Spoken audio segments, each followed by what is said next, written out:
Hello again, guys. Now I know why EA is making so much money from this Ultimate Team stuff. I've recently started to really get into FIFA 12 again. I used to be quite an avid Pro Evolution Soccer player because for the past, I don't know, 4 years or so, that has been the better game on the PC because I've been a PC gamer mainly for a while now. And then this year, FIFA 12, I believe, was the first FIFA 12 or the first FIFA on the PC that was really as good as the consoles. So this is the year that I tried it out on the PC, and yeah, I'm really happy with it. It's pretty fun. Obviously, it's a slightly different kind of game. I would say that generally Pro Evolution is harder than this game, but you can see that, especially for someone who lives in Hong Kong, I can actually get much more online games and stuff when they're not very, very laggy or anything, so that's really good. And this Ultimate Team stuff, I can see why it's so addictive. I mean, I'm already starting to get a bit addicted to it. I mean, I've only just kind of started. I've probably played Ultimate Team for, I don't know, like 8 or 10 hours, something like that, approximately. And yeah, my squads, the only squad which I have which is finished is my German squad. So let me show you my German squad, which I have put together. And I'm quite happy that I have like a Borussia Dortmund like core to the team. That kind of happened accidentally, you know. So I think that's pretty good. That should help me. And then yeah, I don't think it's a very good team. I mean, I'm pretty happy with my attack.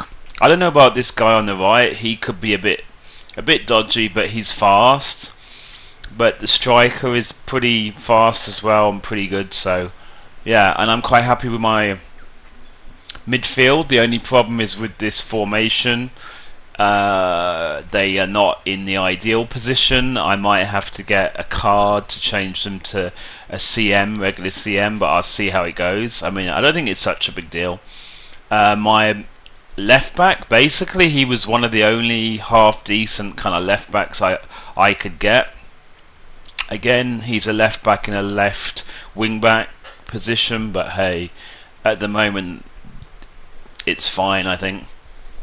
I've got Subotic, I think it is his name, as the main central defender. He seems pretty good. I'm pretty happy with that. I've got Gotze. I don't know how to say his name in German like properly, but he seems like a really impressive young player. So I was quite happy to get him. Then on the subs bench, I have some. I mean, this team is not completely finished, right? It's nearly finished, but it is like the only team I have that's kind of nearly finished, but it's still not completely finished. You can see that I've got some interesting people on the bench. I got Ballack. I got him really cheap. Got him for what seemed like not a lot of money, so I might in the future, if his value kind of goes up, I might try to sell them. Because I mean, it's amazing how I really like in this game even, where you can like bargain hunt. You can kind of search for bargains and then you can sell the players on for more. I did that with Ferdinand and Gareth Barry and Gary Cahill. I nearly said Gary Cahill. Gary Cahill.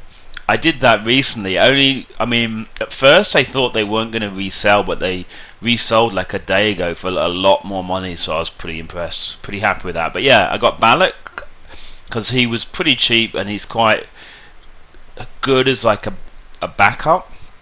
I mean, I will basically be able to then rotate the midfield. What I might do is I might put Ballack in with either the Japanese guy whose name I can't remember,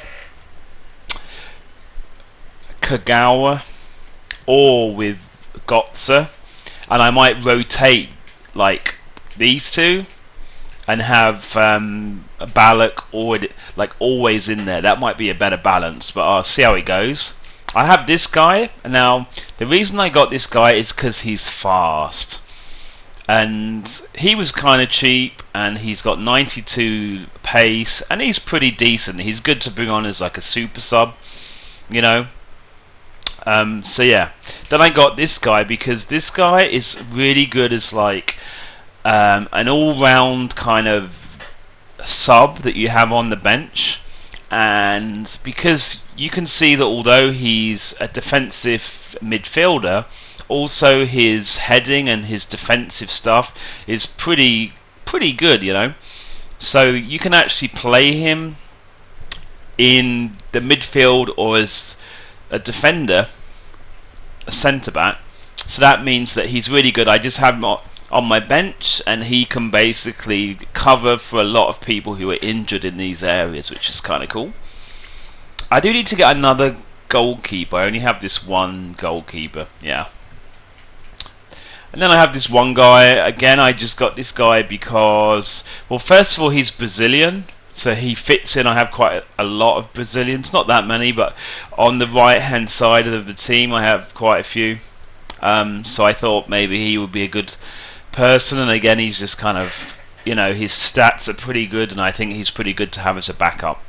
So that is my German squad, my Bundesliga squad, and then over here I'll show you one other squad. This is the only other squad which has anyone in it. Now, this is actually going to be a pretty good squad when I get it sorted. I need to earn a bit more money. I haven't thought about. Well, I think I have to play 4-4-2 because that's the classic Italian formation, isn't it? Pretty much. So I have Mikoli, which he seems awesome. This guy is a guy that I got out of a pack. Matry, he's also pretty good. I was really lucky I got Schneider in a pack. I could basically sell him for a lot of money, like somewhere between 30 and 40,000, I think, on the PC version of this game. But I think I'll hold on to him for now, see how it goes. I mean, he could be a really good, he could play a really good part in this squad. I've got this guy, I also got him in a pack. Searchy, I don't know how to say his name, but actually, when I was playing him before, he had a bit of a run where he was awesome. He was just scoring loads of goals for fun. I was playing him as a right winger in my first ever Ultimate Team, and he was like scoring so many goals. But yeah, I've got this guy. I got him in a pack. He's okay, but he's not great. I got Abiati. So, you know, I got the very, very bare bones of this squad. Okay, so now I'm going to show you. I'm pretty happy, like I said earlier, because, I mean, I think this is why I'm going to get a little bit addicted to this. Not so much for the actual playing with your own team, but more the trading element of things. Because you see, look, I basically just sold Ferdinand, and I sold Barry, and I also sold Cahill yesterday. Now, I bought Cahill for like 700, and I sold him for like about double that, I think. And again, with Gareth Barry, I got him for like 800 and sold him for 1800, which is pretty cool. And then Ferdinand, I bought him for like 12.5, and I sold him for 16. So this is how I intend on earning some money, so I don't have to buy any more packs. I basically started off by buying a few packs. I think I bought maybe 3 packs, something like that, to start off with. And the idea is that now I'm trying to be self-sustaining. So yeah, I'm pretty happy playing this game, and like I said, it's addictive. I keep doing searches, you know, to find out who I can buy on the cheap. I basically just search. I mean, I find my first initial feeling is that the English players, because we all know that very often English players are highly sought after, and they are usually overpriced. So I usually just search for English players and I see who is being sold, and I look for things which have a low start price and haven't got any bids on, which I can kind of buy up quite cheap, and then the idea is hopefully sell on in the future for more. So that's how I'm going to make some money in this game, hopefully. Okay guys, thanks for watching. I hope you enjoyed this short video, and I'll see you in the next one. Bye bye.